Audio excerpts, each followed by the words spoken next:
We're at the workshop agenda. Item 8.1 is presentation, discussion, possible action related to the capital improvement projects update. This is something I think we do it twice a year, I think, Ms. Kane? Yes, correct.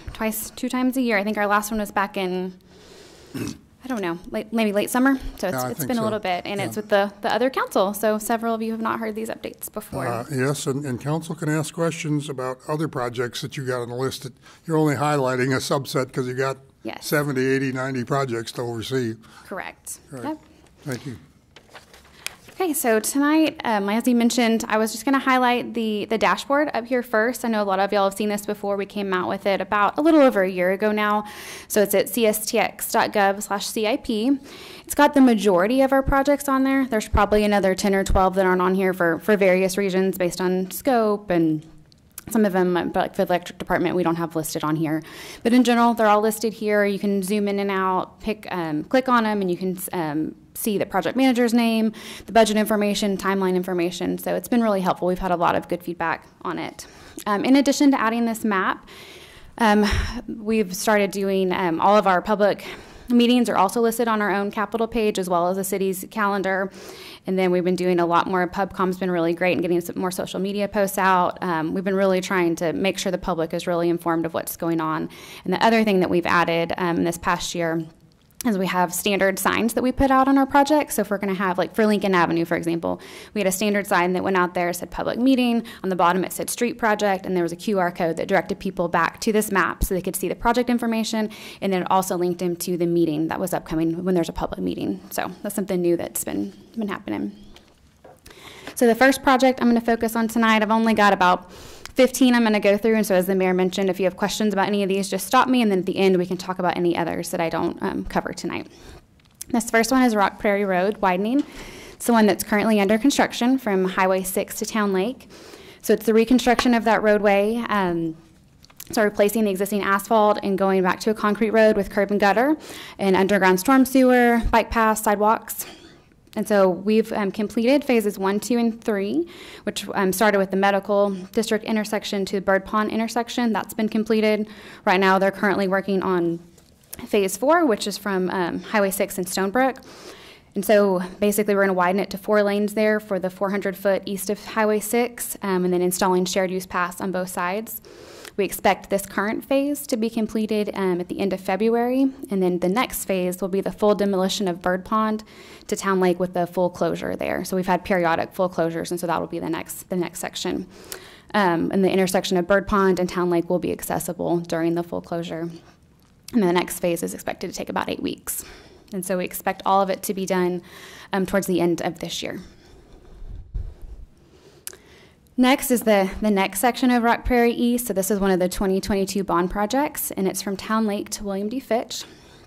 It's this, it's the same roadway section. So we're replacing the asphalt and going back with a 3-lane concrete curb and gutter section with a shared use pass, and you can see up on the slide that it shows what that section looks like. It also includes the storm sewer and street lighting. We are currently in design on that one. We've got about 60% design currently that we're reviewing internally. And the big piece that we're working on right now is identifying and starting the acquisition process for all of the easements and right-of-way that are needed for this project. We expect that this construction will be starting probably in 2027 timeframe and completed in sometime in 2028. You said same cross-section. In fact, it's a 3-lane, not 4 lanes. It's 3. I'm sorry, you're correct. Yes. Correct. Yes, because we're going from 4 lanes down to 3 lanes, yes. And there will not be a median down that middle then, correct? That middle lane will be a turning lane? It will be, yes. Okay. That's correct. For yes. all the driveways. We had originally planned to continue on the 4-lane section. Thank you for reminding me of that, to mention to y'all. It was originally going to be the 4-lane section that we carried all the way down. And then in looking at the growth and what was planned out in the area, we decided that the 3-lane section was sufficient for the foreseeable future. And that's what we're planning. However, there is space, the way that we aligned it, that if in the future we needed to add a 4th lane out there, it would be an easy add-on to tack on that extra 4th lane. So the hike and bike trail along this one side would be set back enough. You wouldn't have to take that up if you ever added the 4th lane. Yes, we're planning for all those adjustments. So it's really just a construction. You don't have to deconstruct anything in order to do that. You just have to prep and do it. Yes. Okay, thank you. May I ask one question? Yes, Ms. McElhaney. Uh, The land acquisition, is that a separate budget item in a separate department? No, it falls under capital projects, and so we have land agents in our department that handle that for us on behalf of the project. But the acquisition is not part of the 23 million? It is. It is? Okay, It thank you. is, yes. Yeah, typically when you see these numbers up there, we do list design and construction, but it also includes if there's furniture that's needed or if there's land acquisition, that's the total project cost. Krennic Tap is the next one, so that runs from Texas Avenue to the Highway 6 frontage road. It is currently concrete, and it's one of the first ones we're doing. It was concrete, then now we're ready to go back and replace it. It's basically about 6,000 linear feet, and they're going to have 10-foot wide sidewalks and then replace the existing storm and sanitary sewer. You may have heard on the news, Atmos just recently went through there, had a little closure. They were making some modifications in relation to our project, so moving out of the way. And so we've got 100% plans, design plans on this one. And so now that they've moved, we're finalizing, reviewing the 100% plans, and we should go out to bid in the next couple of months on this one. And we expect it should start early 2025 following council approval and take about 12 to 18 months to complete. Lincoln Avenue rehab. So this one is the reconstruction of Lincoln from Texas Avenue all the way to University Drive. The asphalt will be replaced with concrete pavement and a shared use path. It also includes water and wastewater utility replacements and underground storm sewer. The signal modification at University Drive, and then you'll including a designated right turn lane there, and then there'll be roundabouts added at Munson and at Nimitz. And that one's currently, as mentioned, under construction. We had tried to do some partial one lane, one way, and we've since closed the first section that's under construction there from Texas to Terrell. The contractors currently completed the water line installation on the south side from Texas all the way to Pasler. The sanitary sewer has also been completely installed, and we're still working on the storm sewer in that area. We expect the concrete paving to be in place sometime in May. It's the projected time right now. And then phase 2, which is Terre to University, we'll keep working with the sanitary sewer and water, and some of the utilities we're able to keep moving on ahead, but the road, we're going to wait till it gets completed before we move to the next roadway section. Is it in that second phase when you'll have to address the tree issue in front of those properties? Yes, there are some trees that will be coming out, and I'm not sure exactly on the time, and we may try to move a little bit ahead of that because a lot of the trees are in the way for the water line, so they'll actually come out sooner than you'll see actual work down there on the paving. Thank you. But we have been communicating a lot with all the property owners, so they are aware that it's coming and when it will be there. Jennifer, I have a question on that. Sure. As you might guess, sidewalk question. So it says, and I think if I'm reading the cross-section right, it says 8 to 10 foot shared use path and maybe a 0 to 3 foot buffer. How are those final numbers decided? Yes, so there are, because this is a rehab project, that is why it's shifting a little bit. We're trying to get the most width that we can in the most places. But you have some areas where it is necking down from 8 to 10 feet. So 8 is the minimum, 10 is the largest, of course, for the shared use path, but it just varies by maybe there's something in the way, or we didn't have enough room for the water line here, and so we had to neck it down before having to get an additional easement. So it's kind of as needed. We work through it on these rehab projects where you'll see it more consistently in one that's a full expansion that we're able to get everything that we need. So it's actually going to vary along the length of it the will road. vary a little bit. And it shows, I think if I'm reading the cross-section right, it shows the buffer behind the curb. Is that right? It is, that's correct. It's stamped concrete. Thanks. Right, the next one are the new water wells, number 10, 11, and 12. So this is to add the 3 wells out on the property that we own way on the north, near Lake Bryan area. The wells will increase pumping capacity to serve the increased water demand and help meet our TCEQ water requirements. We have a hard deadline of getting this complete in September of 2028, and we're working very hard to get it done ahead of that. Right now, we're doing this project as construction manager at risk, so we already have the contractor on board with us as we're working with the design team, and we'll likely see multiple early packages. And for construction, the first one we expect to go out as early in February for some of the early long lead items and some of the earthwork packages to start working on the pads there, start working on the access roads that we need. So we're really, really working through that process, but it'll come in packages to y'all versus seeing it all at the end. Ms. Kane? Yes. We had to do all of our prep work on this land and do our due diligence in order to determine we bought the right land and we're in the right place. We've done all that before we had incurred these contracts, right? I mean, can somebody speak to that process? I mean, did we have to get pre-approval in order to do this at all? Yes, we do have permits for these 3 wells, but I'll let them speak more specifically to the specifics of it. Stephen Maldonado, Assistant Director with the Water Department. Yes, sir, we have permits for each of the 3 wells with the Brazos Valley Groundwater Conservation District. They do expire in 3 years and have the option to renew 2 years after that, so 5 total years. So that's part of why we have the CMAR on board, is there is a timeline associated with this. But you're correct, we have the rights and the permits to drill these wells. Later, we've got a budget amendment where we talk about a groundwater, a drilling impact test.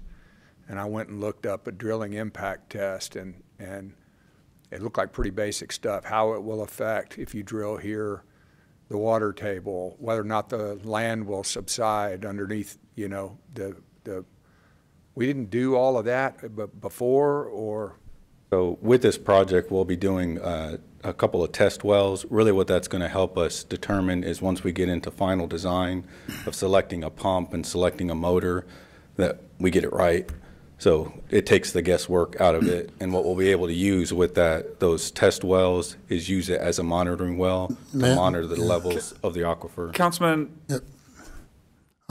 May I just clarify, you're referring to an item on a consent agenda for $240,000 contract, right? Yeah, I believe that's that, it. Yeah. That has to do with the overall issues of the entire aquifer. It doesn't. They obviously have done tests to know what they can produce from these wells, because we have wells in the area, so they have already done the study for these wells. I think the purpose of that $240,000 contract is to help us better understand the entire hydrologic dynamics, and maybe you could speak to that $240,000 contract, which we already voted to approve. Sure. So we've talked, there are concerns about the future of the availability of water in our area. As water potentially gets moved out of our area, there will be impacts to our wells, to our well field. What this $240,000 contract will do, we'll go through scenarios and start ramping up numbers. Depends on how much gets withdrawn from the area and how much impact that would be. So there's a total of 6 scenarios that we're going to look at what that would do to our existing wells, to these wells, to our rates, and go through a process. Estimation as a professional, our order of battle here was correct as far as the $240,000 contract now. Correct. Okay. Thank you. Thank you very much, Ms. Kane. You can pick up where you left off. All right, next is the McCullough Utility Rehab Project. So it's the rehabilitation of water and wastewater lines on Arizona Street, Phoenix, Carolina, and Georgia Street. Most of the water lines have already been installed. The only streets left are Carolina, Alabama, Hallman, and a portion of Phoenix.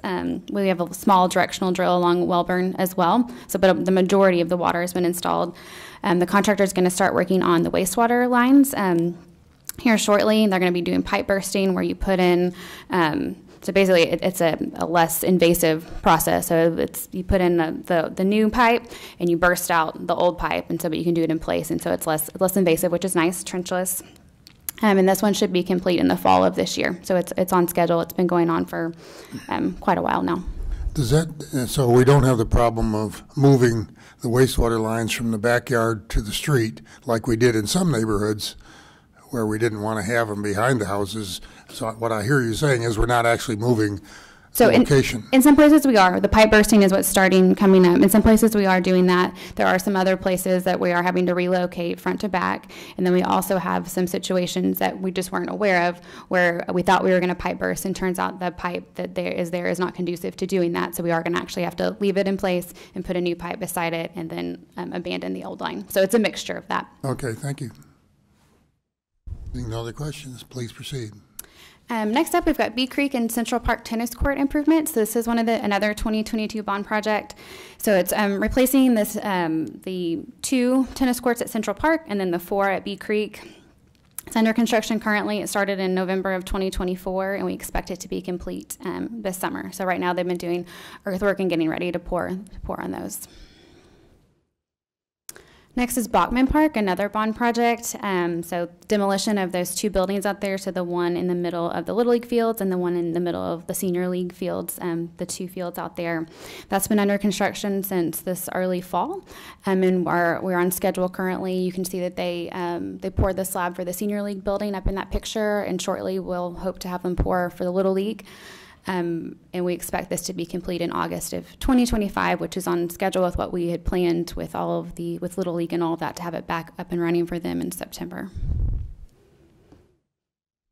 Central Park Operations Shop, again, another bond project here. So we've demolished the old Central Park shop, and they were working on the building pad here to add a new operation shop. It'll actually be two buildings. One will be primarily just for storage. The other side will storage, shop space, some office space, locker rooms, those types of things. Construction started on this one in October of this last year, and we expect it to be completed this fall. So it takes about a year for this one to be completed. Pickleball and futsal courts at Anderson, another bond project. So it's the installation of the 4 pickleball courts, and then we're adding 2 multi-use courts. One will be set up primarily at the start with the goals and everything for futsal, and the other one will be set up more as a multi-use court for other sports. You can also play futsal on it, but it'll have other abilities to use for roller hockey, bike polo. There's other sports that can be played on either of these. They're actually going to pour the slabs for the multi-purpose courts tomorrow is the plan, and then they're still working on the earthwork out at the pickleball courts, but we expect all of this to be done in fall of this next year. Lincoln Center area improvements, a bond project as well. This is there's kind of 2 parts to it. So the bond portion of it was adding the new restroom building, which you can kind of see on the left side of the page, and then a pedestrian improvements to the area.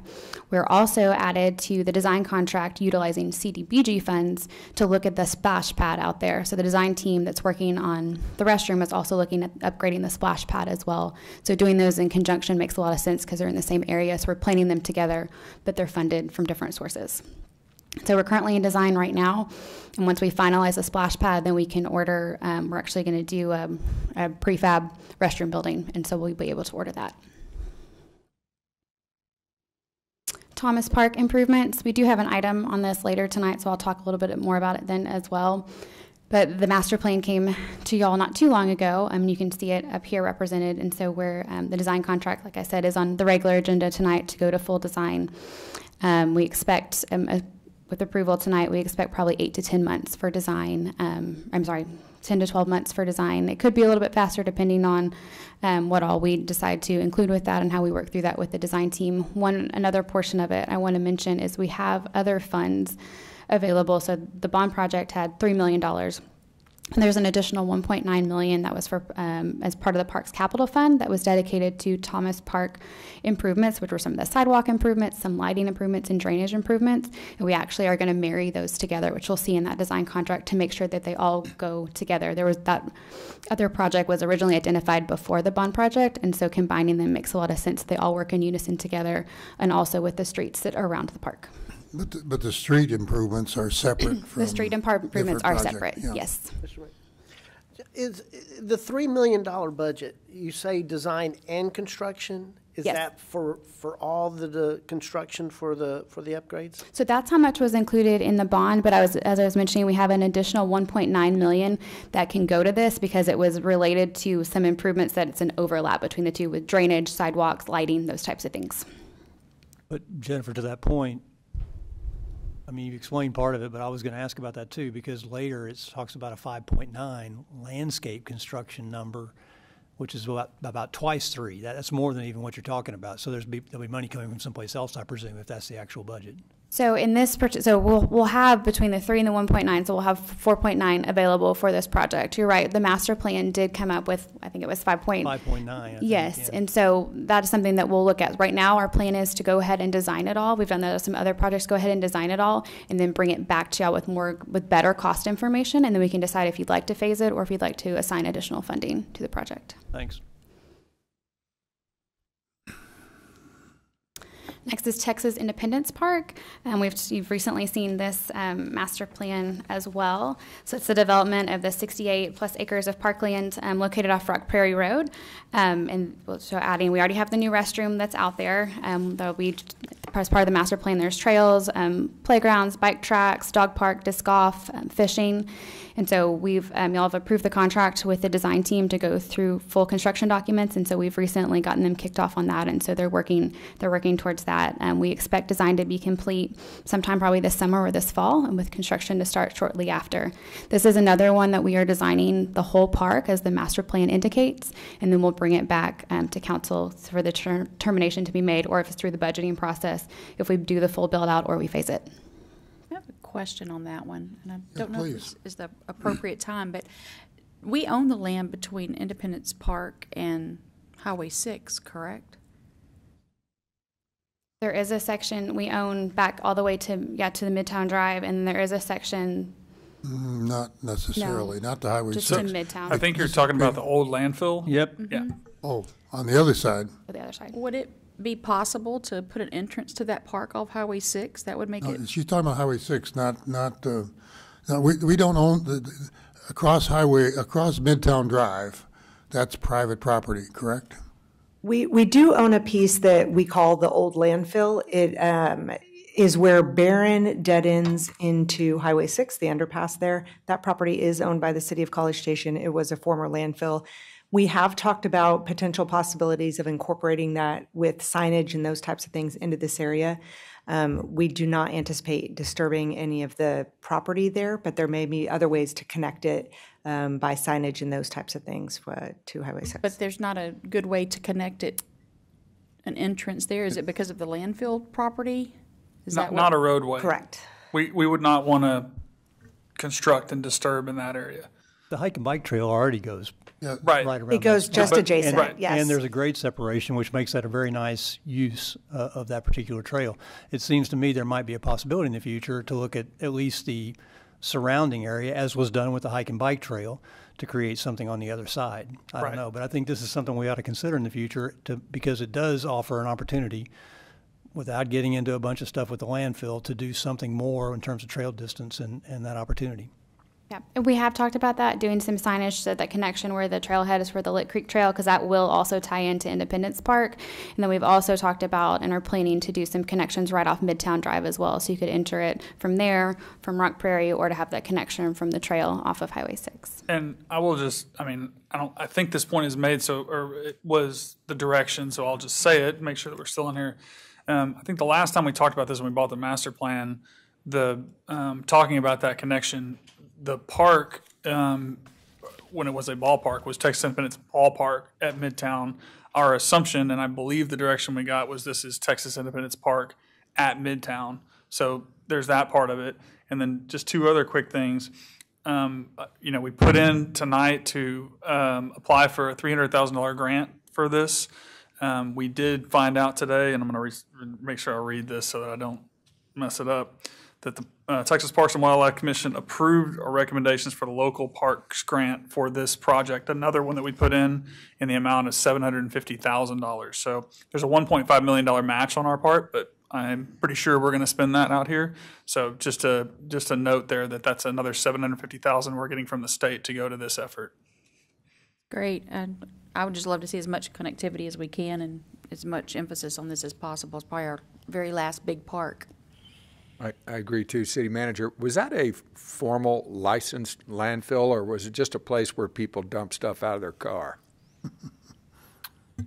I know It was a landfill, but I believe it was pre-TCEQ regulations, but it was a city-owned landfill. It was permitted by the Texas Health Department, and it was an unofficial registered landfill. Wow, thank you. Seeing no other questions on this one, thank you, Ms. Kane. Please move forward. Okay, the next one is the ball fields at Veterans Park. So you'll have seen recently in the past couple of months, we hired the construction manager at risk and we hired the design team to start working on this project. And we have since had the design kickoff meeting, and so they are starting to work on the design, particularly looking at layout options. We did lay out some here on the screen as you saw, but they're looking at the way the sun is, the way that it will make connectivity with the park and parking. So working through that, then they'll do some additional, we did some initial geotechnical work out there. Once they get a good layout and we're all good with that, then they'll do some even more geotech work, specifically where the foundations and the buildings will go. So they're working through that right now.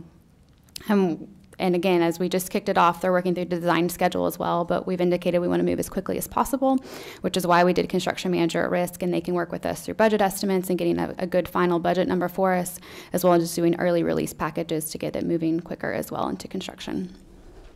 Mrs. Kane, were you done? Yes. Can I, are we gonna have concession stands? Are we gonna prepare food out here as a part? We are planning for concession stands, not necessarily full food cooking, but concession space where you could sell something, but not necessarily like fryers and all of the cooking things that you would have. And one of these fields, is going to be an enhanced or like a championship field? Correct. That's what we're planning for. So for additional seating, just a nicer field, larger press box, those types of things. And in talking with folks who design and program these things here recently, like the magic number for the big, and we can't do that, is 12 fields, right? That's the magic number where you get big regional. But I mean, we could come close. We get 3/4 of the way there. If those other existing fields, is there any chance that those can be utilized for baseball too, or can they today, or no? So not currently. That is something that we've talked about and looked at. And so we were really focusing on getting the 3 new baseball fields here at the largest size possible. And then we had talked about potentially down the road in a different funding source and all that, to looking at maybe a couple of the other ones that could be retrofitted and maybe to be played both. But from my understanding, they cannot be played for baseball. Currently, they're not set up for that without modifications. Okay. And I would just add, this is to your point about the number of fields. And I know we can go back and show you the presentation on what you would need to do to those couple of softball fields, but we have talked about trying to make them where you could play softball and baseball in the future. And this also is one of those places where we do work in conjunction with the City of Bryan and others who have fields. So they have a few fields, we have fields, and that allows you to have some of those bigger tournaments versus us having 12 fields and them trying to build 12 fields and then that. So adding this does add capacity also to the whole region, aside from us being able to host, a pretty good sized tournament right there. And I know you asked about the concession stand too. I think one thing that's important, when we got the designer, we reached out to some people in the baseball world, and they will also be involved in the design process. We kicked that off, so we've got to kind of lay the groundwork for what that looks like. But we will, outside of, I think we have a really good design team and our folks, depending on where we go and some of the direction we get from council on that championship field and other things, that'll help guide kind of what we do with it in the future. But we just kicked that off, but especially through council strategic planning and stuff, I think we'll get some direction from you all, and then we'll adjust accordingly. Just initial thoughts. Do you know what the seating capacity would be on that championship field, or is there a target we're working toward? And what we talked about in the kickoff meeting was maybe anywhere from like around 1,200, 1,300, somewhere in that range is what we're just planning on high level right now. Thank you very much. All right, and lastly, I've got fire station number 7. So also a 2022 bond project. We've been working on design for a while now, and it has been, it's almost complete as far as the structure. We had, on this one, it is construction manager at risk as well. So we had some off-site utilities, which were released as an early bid package. We got those numbers back recently. I'm still working through reviewing those, and then we'll get those before council here shortly. And then they will go out and start working actually on the off-site utility package. We expect that the package to be released for bid for the actual structure for the fire station itself will come out here in the next probably the next month or so. And so we would expect to see that before council probably in April timeframe. And so we're tentatively planning for a groundbreaking for the actual building itself in April of this year. And with that, I think that's all I have. Do you have any other questions on any of this or another project? Just go back to I think the very beginning. How many projects you got active already right now? The map, I believe, says 77. We really have about 90. I think it's 91. 91 total. Mhm. Okay. No other questions for staff? Obviously, if you got a question about projects you didn't highlight, you could just contact Ms. Kane through City Manager's office or go online and click on any one of those and you'll catch up on it. And you try to keep those up to date within a few weeks or every month. We do. We update them every As they change. 2 weeks is our goal. Yes. Thank you. Thank you.